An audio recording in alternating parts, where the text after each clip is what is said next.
Hello, welcome to Cinema Savvy, and we are back with another movie review. I'm Chris, still, and this is still Naomi. If you've just joined us on our previous stream where we did a review for All Is True, now we're going to give our review, or I'm going to give my review. Naomi's going to ask me questions. She's seen the trailer, and you've actually seen the previous Lego movie as well, and I've just given the title away there. This is our review for the Lego Movie 2, the second part, which is obviously the animated sequel from what year did the first one come out? I think it was 2014, wasn't it? 2014, yeah. Wow, that makes me feel old. So the time jump in this movie is in real time to when the first movie came out. So before we start, did you like the first Lego movie, or the Lego movie films, I should say, because this is technically the fourth one in the franchise now? Lego movie, like official, like this is the Lego movie. They've been kind of if I'm completely honest. Like the first Lego movie was okay. Like it was there. It was fine for what it was. And then I haven't seen Ninjago, whatever the fuck that is. And unless you're like 5, no one knows what the fuck Ninjago is. And then Lego Batman the movie. I hated it. I actually hated it. Wow. So if the dislikes start coming on this video, it's all down to you, because I love the Lego movie. I've got it right here. I'm sorry, but Lego Batman the movie is just like, no. It's a fuck no from me. When they started doing Lego Batman, okay, I can see that working because he was a prominent character in the first one. A lot of people liked his character in the first one, and there's enough Batman material there to make a movie around Batman, so I can understand that. When it got to Ninjago, and I mean, they were pumping these things out like every other year, because you could clearly tell they really wanted this to be like a cash cow, and not many people... Did Lego Ninjago? It probably made its money back. I'll have a look very quickly. Budget of 70 mil, and it made 123, so it didn't make a huge amount back. You've got to add advertising onto that as well, and it was a very niche thing they went in. I know it had the pre-established TV series, but not many people went to see it. But for me, the first Lego movie, the Phil Lord and Chris Miller one, I always say it's one of my favorite animated films ever made. I went to see this film not knowing what the hell it was going to be like. I thought, a movie based around Lego, that's a terrible idea. Why would anyone want to do that? And I think it's one of the strongest comedy films, or comedy scripts at least, written in years and years and years. The jokes happen so fast. It's a very fast-paced movie, but there's so many sight gags in there, and I love the characters as well. And that's one of the reasons that I was really looking forward to the Lego Movie 2, is that it was we were finally going to see the characters of, Emmett, Wildstyle, Batman, Benny the Spaceman, and Metalbeard, and all these characters coming back. Because I thought it was a really strong ensemble cast in the first movie. And then I saw that Phil Lord and Chris Miller weren't directing this thing. They were still involved they were producers, they did the screenplay for it, and they helped collaborate and came up with the story for the film. But they didn't direct this one. And I think you can absolutely tell, whilst it doesn't feel out of place as a follow-up to the first Lego movie, or indeed the actual franchise of the Lego films at the moment, it didn't feel like it had the same... I don't know. It didn't have the same impact on me on this one. And I don't know if that's down to the case that we've seen 3 Lego movies now at this point. When the Lego movie came out, the animation style, and because it kind of looked stop motion, but it was also a computer animated film. There were moments where it did look like they were actually using real life Lego figures. It was all very new. It was all very unique. And I still stand by this to this day, that the first Lego movie was completely snubbed at that year's Oscars for Best Animated Film. I know there's the live action segment in it, and I don't know if that detracted from the fact that it could be nominated as Best Animated Film, because it all wasn't animated technically. But I think that's splitting hairs, and I definitely think it deserved a nomination. And in all honesty, I think it deserved to win that year. And I was a bit wary with this one because of the director changeover, and I don't think that this movie had the same impact. And maybe that's down to the fact that we've seen this animation style before. But I think it is kind of just down to, I don't even want to say it's the writing. It doesn't feel as new. It doesn't feel as fresh. And a lot more of the jokes in this one fell flat to me. I was laughing out loud the first Lego movie. And whilst I did laugh in this one, it was more just chuckled throughout. It wasn't sort of like a belly laugh like I did. There's a moment in the first Lego movie where the Millennium Falcon shows up, and there's like a whole Star Wars gag in that, which I did not expect to see in that movie, which still gets a laugh out of me to this day. This one I thought was amusing. I had a good time at it, and it didn't come anywhere close to the first one. And from most reviews that I'm seeing, a lot of people do kind of fall on that fence with this particular movie as well. It's not a bad kids movie. It's a very well animated movie, but nothing stands out as much as the first one. And that's kind of down to the characters for me as well. Because the company gets, it's usually like most second parts in a film where the group of characters get separated. So you don't really get as much of that intriguing character play. A lot of where the first one's strengths were is that you had, the first one didn't try and do anything new with the story. It was a very set story of this unassuming, you know, everyman kind of guy, this kind of wimpy guy having to step up and be this courageous leader and be the hero of the day, essentially, and save the universe. But it was interesting to see Emmett's, Chris Pratt's character's interplay between all of the other characters and how he was so out of his depth with everyone and he was having to learn from them. This one obviously begins as a direct sequel. In fact, the first scene of this movie picks up literally directly where the first one ended, with the Duplo aliens coming and waging war on the Earth. And then we get a 5-year time jump after that. And, you know, Emmett's this leader, but at the end of the first one, he got everyone together, he saved the universe, and he's held up as this hero. But we learned at the beginning of this film that the Duplo aliens attack and demolish everything that's brightly colored and made of Lego, you know, brightly colored Lego bricks, essentially. Looks very cutesy. So they have to regress into this very Mad Max dystopian kind of world filled with ruins and deserts. And there's a scene actually at the beginning of this movie, like a car chase, that is almost directly ripping off Mad Max Fury Road, which I really enjoyed. And Emmett doesn't fit into that society. He's not this hardened, toughened bad guy, this grizzled kind of warrior character. He's still Emmett. Like, they play to his strengths. But what I didn't like about the characterization in this is with him and Lucy, his girlfriend, in that she wants him to be this aggressive character. She wants him to be this tough character to fit with, you know, she wants him essentially to grow up. And ultimately, the moral of this story is that she might be disingenuous herself. And there were just some character things like that that didn't ring true to me from what had been established with the previous characters. I'm talking a lot, so I'm going to pass back over to you because you saw the trailer for this thing. So, yeah, did anything take you with the trailer at all? To be honest, this really snuck up on me. I did not expect that. I had heard like whisperings that there would be a second one, but I didn't know when. And when the trailer came out, it was like, oh hey, this thing is here. Okay. So when it actually came time to like watching the trailer, I felt a little bit like I did with the first one, that there was just so many things going on that it was like hard to know what was actually going on. Yeah. And to me, that's a flaw. It's like it's covering up everything to hide the fact that it's not got a lot in it. Yeah. See, the first one I thought had a lot in it, but when I sat down in that movie theater and the movie started and the jokes were, and the script and the pace of that movie was so frenetic at the beginning, and coincidentally, like Phil Lord and Chris Miller's Spider-Man movie, I think that may have just been Phil Lord that did Spider-Man. I can't remember. It may have been both of them, though, doing the story for it. That was also a very fast-paced movie, Spider-Man Into the Spider-Verse, where there were moments where I just sort of sat back in my chair, like, went, oh my God, like, slow down, like, I need a breather, like, everything's happening so fast with it. But I didn't get that one. I didn't get that feeling as much with this particular movie, and I don't know if that's the fact that I've got used to that particular style with these movies, or the fact that it did feel like it took a breather and it did seem like it was slowed down a bit more. And maybe that's why, because I was starting to check out of this movie around the second act a little bit. Not to say that I was having a bad time, but the first one I was engrossed with it beginning to end, whereas this one I was like, okay, we can start wrapping things up now.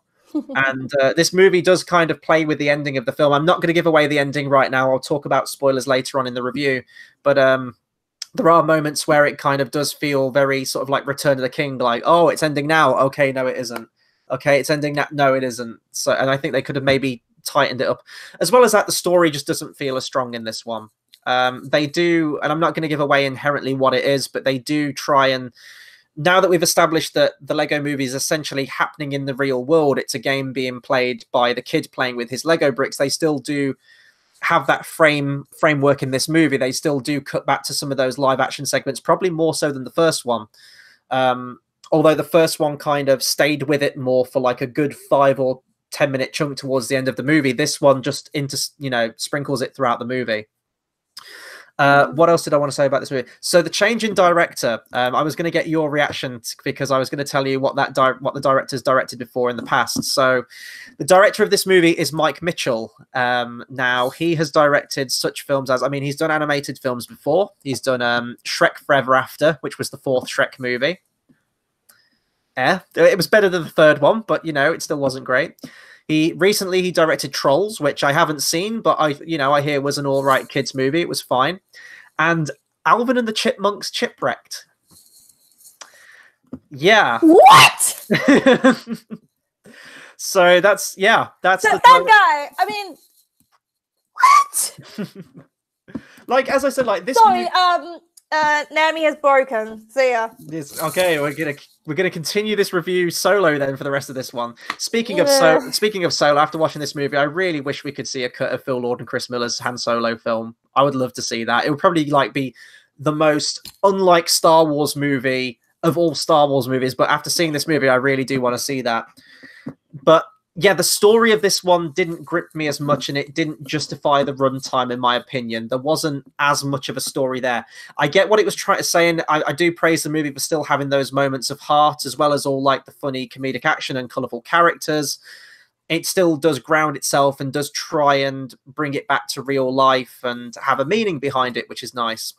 But something about this movie just didn't hit me as much as the first one.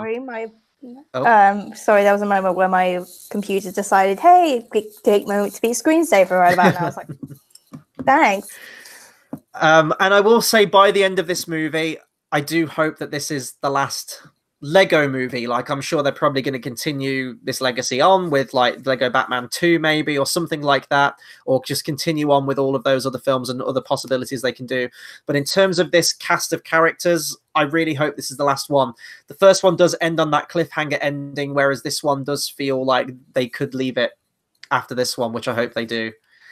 But yeah, I don't know really what else I can say. I will say that if you are like a movie aficionado, or you follow the superhero films like the DC films, you're going to have a lot of laughs in this one. There are a lot of those almost like Deadpool jokes where if you're a hardcore comic book fan or kind of clued up with what's going in the current movie world and production studios and everything like that, there's lots of nods and winks here to, film character names or things that the studio are doing, for example, with the future of the Batman films. And I love that stuff. I'm a sucker for references like that, and I do like picking them out and noticing them. And they're the jokes that the 20-somethings or the teenagers or the adults are going to pick up, whereas it's still also a kid's film. And I do like that this movie can appeal to all a bunch of ages. Unfortunately, my screening for this, I haven't had much luck with kids' movies recently, with How to Train Your Dragon 3 and kids just talking all the way through the emotional scenes and banging plastic sleds off the floor as I'm trying to watch the movie. We had kids in this one running around the outside of the movie theater, all the chairs, one crossing my aisle. And I wasn't budging. Like, I had my legs there. I was like, this little fucker's not getting past me. I'm trying to watch this movie. But these kids were just like moving seats. It was almost like the scene from Disney's Alice in Wonderland, the unbirthday, where it's like clean cut, move down. And they just had to keep moving seats for some reason. So I need to pick my times clearly to see animated films better where I can avoid the crowds. Preferably during school time. Yes, definitely. Well, I thought I was, because my showing started at 2:30.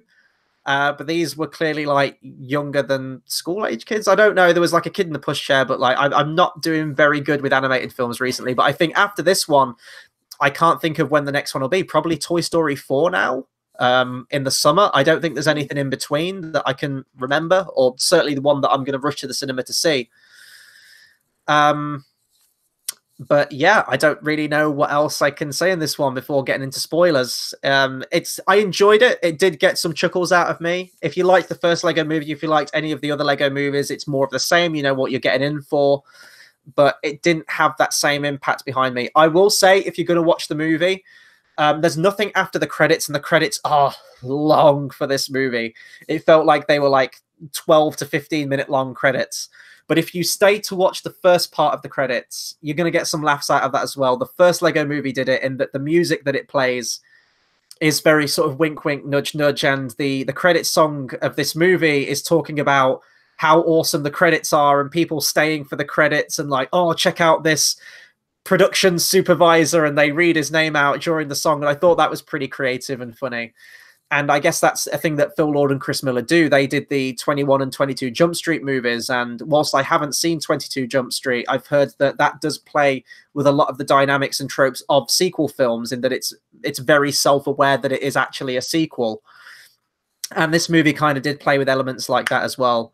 So I'd say check it out. It's a good kids movie. The animation's still great in there, but it didn't quite have that surprise quality that the first one did, or that unique quality, and didn't quite hit me as hard emotionally as that first movie did. I still well up when I watched the first Lego movie towards the end.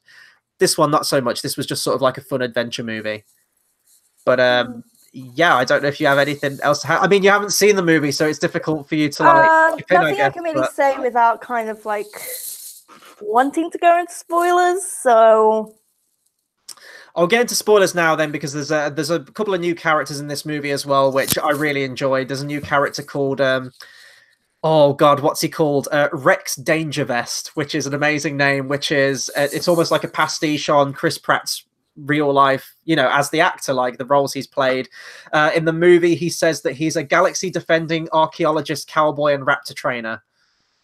So obviously you can decode that there. You've got some Star-Lord in there. You've got some stuff from when he did the Magnificent Seven remake. You've got some Jurassic World in there.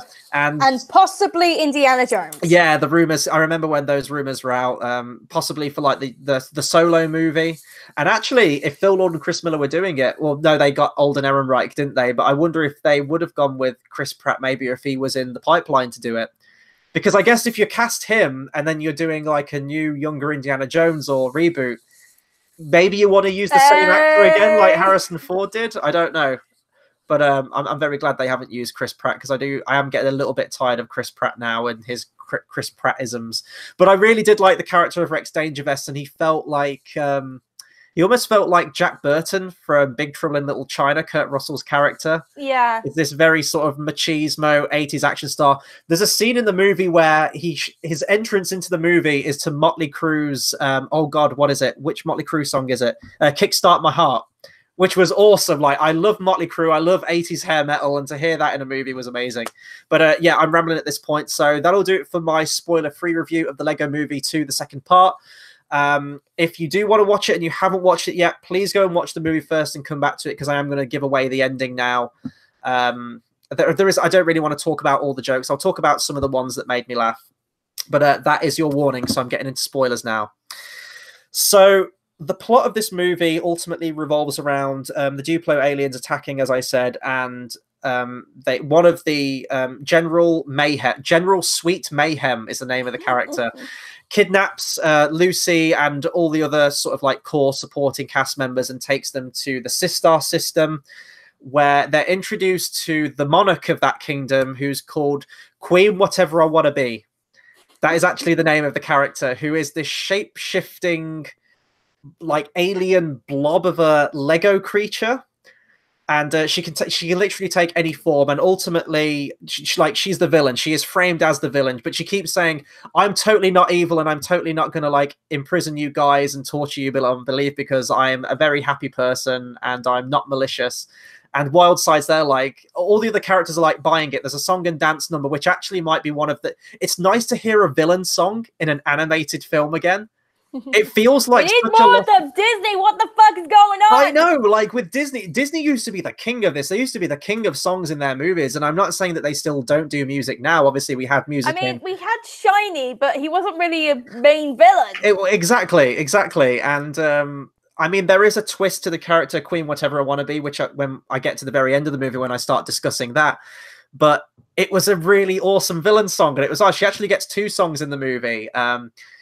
And ultimately her plan, and she wants to, we get the impression that some like big evil world ending plan's going to happen. I think they call it the, what is it? It's a take on the word apocalypse.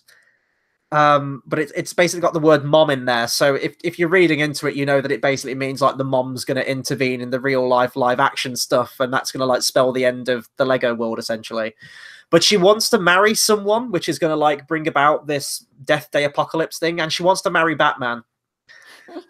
And he's to be like, fair, who doesn't want to marry Batman? right? And obviously, if you've seen like the Batman character, you know he's very egotistical. He's like, no, I don't want to be tied down. I want to be this billionaire playboy bachelor for the rest of my life. Like I don't do relationships, kind of thing. Which, if we're taking Lego Movie into consideration, then that movie was about him. Wildstar? What's he was he was with Wildstar, but I guess that was kind of like a booty call kind of thing, which I really don't want to really read into with Lego because this is just going to get weird. Lego having booty calls. Oh my gosh. But the Lego Batman movie was all about him overcoming his isolation and his loneliness and, you know, reaching out to people and seeking relationships, like whether it be family or whatever. But in this one, he's back to regular old Batman. There's been no progression there, really, with the Lego Batman movie. And she kind of plays into his vanity a little bit. So she's coming on very strong and he's like, no, I'm not going to have any of this. And then she has this song called, I can't remember what the song's called essentially, but it's about I don't date Gotham guys or something like that. And she's basically saying all the reasons why she doesn't want to date a guy like Batman because they're too brooding and she'd rather have Superman marry her. And then that's reverse psychology on Batman. He's like, well, what has Superman got that I haven't got? Okay, I'm going to prove to you that I can. And he proposes to her there and then. And the finale of this movie is essentially this wedding ceremony. And Chris Pratt's character, Emmett, runs into Rex Power Vest, who says that, you know, you need to stop this union. Like, this is going to bring about the end of the world. Flip at the end that it turns out that Queen Whatever I Want to Be is actually a good guy and she's seeking to unite the worlds of Duplo and Lego together in harmony. And then that carries on over to the live action stuff where the brother and sister have been arguing about who gets to play with what. And the sister ultimately just wants to play equally with her brother with no arguments and everything. When they do start arguing, the mom intervenes and says, right, we're going to put all of your Lego in storage now. I'm tired of all these fights and everything that you've been having for the past 5 years. We're going to box it all up. No more Lego and everything. And that's the equivalent of the apocalypse in the animated Lego world. And it turns out that Rex Power Vest is the villain of the film, which I guessed from the beginning when he was introduced, essentially. And that's very bad storytelling if you can guess the twist villain. It's an animated film, so I kind of let it slide. Tropes are very easy to pick up usually in animated films. But he's actually Emmett from the future, who it gets really complicated with time travel and stuff like that. Essentially, he fell underneath the washing machine and he was like, the little Lego piece was in isolation for years and years and years and watched like all of these events transpire, which turned him into this angry, grizzled character that Wildside always wanted him to be. He built a rocket ship and then he went back in time, met Emmett right when he was about to crash into an asteroid and is now basically trying to get him to change the course of the future. Gets very complicated with time travel stuff. Yeah, so essentially at the end of the movie, like everything's all sorted. The sister and the brother play with each other. But there is a moment where it looks like all hope is lost. And they all get, it's a lot like Toy Story 3, actually. And I really wish the movie would have had the balls to have had this ending, but it does mean that we would have had to have gone to a Lego Movie 3 to finish the trilogy. All of the characters, all the supporting characters get boxed up in storage, and the lid gets sealed, and they're about to go up in the attic. Emmett's character falls underneath the washing machine, and it cuts to black, and it comes up the end in the Lego font. And I was like, oh my God, they've Empire Strikes Back the ending of this movie. They're ending on a real downer. All the characters start singing. Everything is not awesome, and it's really emotional, and the strings are building, and you're welling up like, oh my, it's an all hope is lost moment, essentially. And I thought like, oh, okay, they're going to make us want to come back for Lego Movie 3. And then there's basically like a record scratch, and then it's just like, oh, but we're not going to do that sequel cliffhanger ending. Like, we need to end this on a positive note, and then ultimately they save the day, and all is well, and everything goes back to normal in a sense of equilibrium. To the point where that's when I say, like, they could end the movies now. I don't really know where else they can go with the story. There's no cliffhanger ending, which then ties it into another one. So I don't know. Part of me wishes they had have ended it on a real downer just to do it, because I haven't seen an animated movie that's done that before. I mean, they had the power to do it. They could have done it. They should have done it. I mean, I'm trying. Fuck it. It would be like the equivalent if Toy Story 3 had have ended the movie when they were in the furnace. Like, that would have been the equivalent, and that would have scarred me for life. But it would have been like, wow, and it would mean that we wouldn't have a Toy Story 4, which would be very nice. Because we don't. I don't know what to think about Toy Story 4. I'm torn. Help me. I haven't seen the Super Bowl. I think there was a Super Bowl trailer for it. Wasn't there at the halftime? I think it was like 50 seconds or something. I haven't seen it yet. I will do a reaction for that at some point, but I really don't need a Toy Story 4. The narrative doesn't need a Toy Story 4. It ended with 3 to me. Can there be a, like, let's go to Doctor Strange. Is there a world where there isn't a Toy Story 4? Only one. No. But yeah, I feel like I've spoken for quite a long time on the Lego Movie 2, the second part. It's a good movie. I enjoyed it. I'm gonna go back to this movie a lot more and rewatch this every now and then. I have watched this movie a hell of a lot of times though, so I don't know if any of you guys have this as well, where you watch a movie so many times that you get a little bit tired of it, and it will be a while before you come back to it. But I still think this movie is brilliant. I will say as well that you don't get Morgan Freeman's character in the movie. And they have a very effective way of getting rid of it. I know that he died in the first movie, but his ghost was still there. It's literally right at the start as the Duplo attacks, the very end scene of Lego Movie 1. And Metal Beard just kind of like stands in front and just shoulder shoves him, and he goes like, whoa, out of shot. And then he's not in the rest of the movie. I thought that was great. Yeah, I'm just reading the comments. Sorry, SeaWorld Man's just commenting. You'll be interested by Toy Story 4. The direction is interesting. Looks amazing. Bo Peep looks amazing. Yeah, but this is going on a Toy Story tangent now. In Toy Story, fuck it, we'll do it. in Toy, this is the last thing I'm going to say on Toy Story. I don't think we need a Toy Story 4. 3 felt like the goodbye that we always needed, and especially because we've been following the character of Andy. If you'd been following the Toy Story films since they came out, and you kind of roughly matched the age of Andy as you were growing up. When I went to see Toy Story 3, I myself was getting ready to go to university, I think around that time, or I'd already just started. And it was him saying goodbye to his childhood, essentially. It was saying goodbye to these characters at a later age. And on his point on Bo Peep, there's a line in Toy Story 3 where they're talking about all the people they've lost. And I believe they bring up the character of like Lenny, the binoculars, or Wheezy or something like that. And the actual voice actor of him died in between 2 and 3. And then Rex says, even Bo, and Woody just has this horrible look of regret on his face, and Sorry goes like, yeah, you know, we've even lost Bo over the years. And those characters had a little bit of a thing, and it's like, wow, like all these years later, like these characters have gone through so much heartache. And then it's like, oh no, Bo Peep's there, she's fine, we're going to reunite with her, there's going to be a love story again, and it's going to be a romantic comedy film with Bo Peep.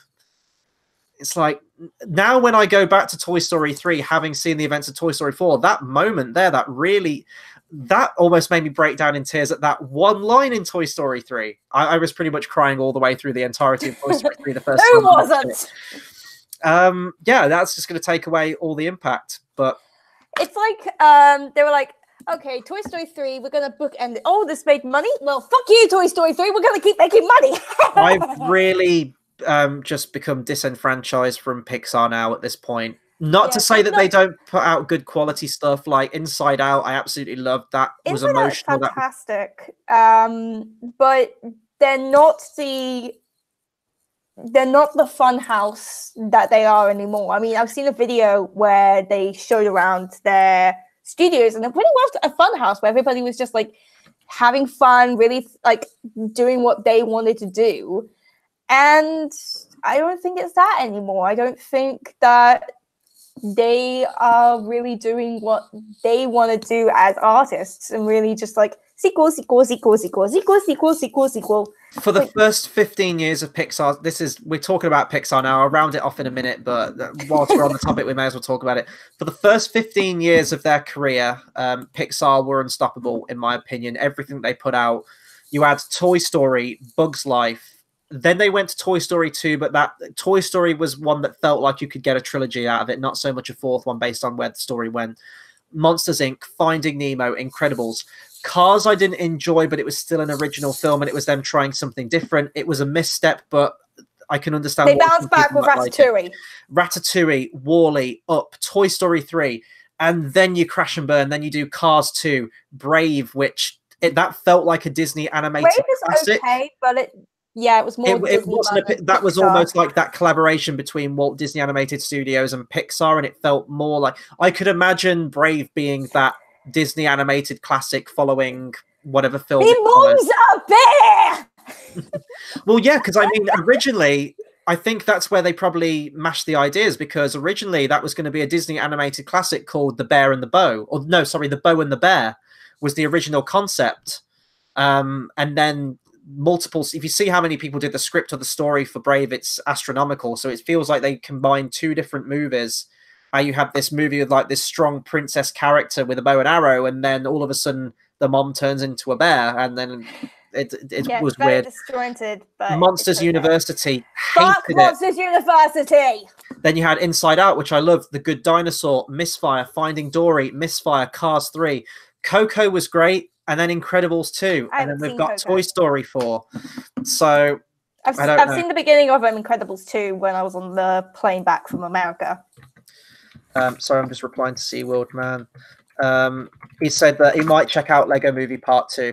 Yeah, like, and that's the thing now where, you know, Pixar used to be that untouchable studio in terms of computer animation. This was sort of around the time where, you know, everything was more or less traditional hand-drawn animation, and Pixar was that one company doing computer animated stuff, and I liked that. I liked having that differentiation. Now everyone's doing computer animation, and because of that, fucking Disney. Even Disney, that's what kills me the most, but that's a different topic. But we're going on too many tangents in this review. We have digressed so much in this. We stopped talking about the Lego Movie 2 like 15 minutes ago. But it's because everyone's doing computer animated films now. There have been some movies that have come out, especially from the likes of DreamWorks, like the Kung Fu Panda trilogy, even How to Train Your Dragon 3. That are rivaling a lot of stuff that Pixar are putting out, and indeed even Disney. Like, I would take any of the 3 Kung Fu Panda movies over any of like most of the recent Disney animated classics. I liked Moana. I liked Tangled, but in between that, like, none of them seem to have that heart or charm to them like they used to. Not even Zootopia? Zootopia was all right. I enjoy Zootopia. It's a good film. Zootopia. It's fine. Like, I wouldn't rush back. I'd rather watch Moana again. Like, I'd rather watch Zootopia again. I could watch Zootopia all day. Well, then, it seems that we're at an impasse here, doesn't it? But we have come to a disagreement. SeaWorld Man's put that was such a treat in Mary Poppins Returns, that whole 2D animated sequence. I absolutely loved it. Yeah, me too. Yeah. But I'm not really. I'm kind of mixed on Mary Poppins 2, but I did really like how they had that animated thing. But I felt like it was like, oh, the first one had hand-drawn animation, so we've got to have hand-drawn animation. The whole movie felt like we're going to do this exact same story beat from the first one, this exact same song and dance number, but we're going to change the music slightly, we're going to change the staging slightly, but it's inherently the same idea. Because far it's basically the same movie, but it's like, hey, can I copy your homework? Yeah, sure, just change it around so no one can suspect a thing. Wait a minute, that sounds like another Disney controlled production. What is it? Star Wars The Force Awakens. Hey. Disney are a bunch of copycats, confirmed! Wow, far be it from Disney to do anything original now at this point, right? But yeah, no, I mean, bringing it back to Lego Movie, it's a solid animated film. It doesn't quite have the same heart as the first one, or indeed most like recent animated films, but it's solid. It's good. If you enjoyed the first one, go and see this one. If you enjoyed the characters and everything, it's the same bunch of characters. The same wit and humor might not be there, but it's inherently the same universe, and it's got some of the similar style of jokes. I will say that as well. A lot of the jokes are, it's almost like the Home Alone 2 effect, where a lot of the jokes are repeated from the first one. So I would definitely recommend, because I've seen this movie so many times that I know it off by heart. I know all the sight gags, I know all the jokes, so all the callbacks and everything. I was getting a laugh out of that. It doesn't detract too much from the movie because there are still some new jokes, but it does rely on a lot of the familiar stuff from that movie.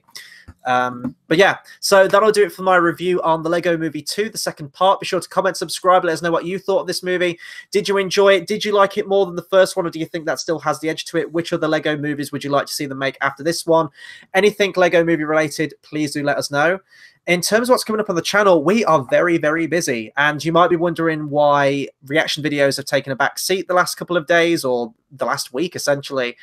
I've been watching too many movies and doing too many movie reviews. We are coming up to Academy Award season, which is without a doubt like, the most... I have him on Facebook, and it's like every day is like, I've seen this movie, seen this movie, seen this movie. He's a busy boy, okay? It's bad. There are a lot of movies, and there are still a lot of movies that I need to see. We are about 2 weeks away from the Oscars, I think, now at this point. When are the BAFTAs again, by the way? BAFTAs are this Sunday, which I actually really wanted to go to London to see, because there are a lot of Lord of the Rings people there. Viggo Mortensen's going to be there, Peter Jackson, Andy Serkis, Kate Blanchett, and I have a Lord of the Rings poster right there that needs their signatures.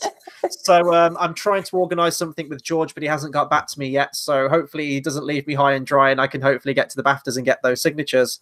But if you do say hi to people for me, just be like, hey, my weird friend in Cardiff says hi as well. I'll just like, Viggo will just be there. I'll be like, you have my sword. And then he'll be like, this guy's really creepy. And I'll be like, oh God, no, phrasing. I'm sorry. No, it was a line from Lord of the Rings.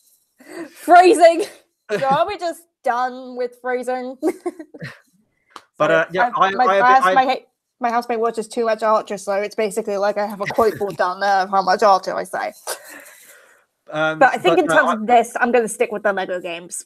Yeah, I mean, the Lego games are brilliant. They don't break the mold very much in terms of, you know, from game to game, but they're a lot of fun to play. I've got. I have a PSP Go which has Lego Indiana Jones. Nice. I'll play more that than I will watching Lego films. That's fair. Also, if you've checked out a film, which is I swear no one else has like seen this, but there was a Lego film that I saw as a kid, which was completely computer animated. So like they weren't like looking like stop motion. It was like they were full moving. It's like The Adventures of Clutch Powers, and no one else knows it. And I found it when I was in Boston, like about 8 years ago, and I still have memories of it. Does anyone else know Adventures of Clutch Powers? Because I feel like I'm taking crazy pills here. The name rings a bell. I don't think I've seen it, but I've heard the name Clutch Powers. Or maybe I'm thinking of The Simpsons with Max Powers. Maybe that's where or maybe I'm thinking of Austin Powers. I don't know. There is seriously Clutch Powers somewhere. The Adventures of Clutch Powers. I don't know if many people have seen it or if it was just shown to me and then like deleted from history. If anyone's watched the end of this review, hashtag Clutch Powers in the comment section right now. But yeah, so hashtag find Clutch Powers. So essentially, I'm seeing a lot of movies, and Academy Award season is coming up. Academy Awards happen on the Sunday, the 25th or the 26th of this month, I believe. I'll have to double check dates. Easiest way to do is go onto our Facebook and Twitter. Links are in the description down below. Once we know times and dates and equivalents of GMT and PST and all of that good stuff, we'll get times out there when we're actually going to go live for the Oscars. But I still have a lot of movies to watch. I still need to see Green Book. I still need to see Vice. I still need to see Roma. If Beale Street Could Talk, there's a bunch of other films that are getting like a couple of nominations, which I'm also trying to get watched before the night, as well as new movies need to stop coming out. I've gone to the cinema today to watch this. I could have watched 2 Oscar movies today, but instead I had to go and see All Is True in the Lego Movie Part 2. But we've got a lot of stuff coming out. Name in this one. I know, right? I do have to consciously think about it though every time before I see that title.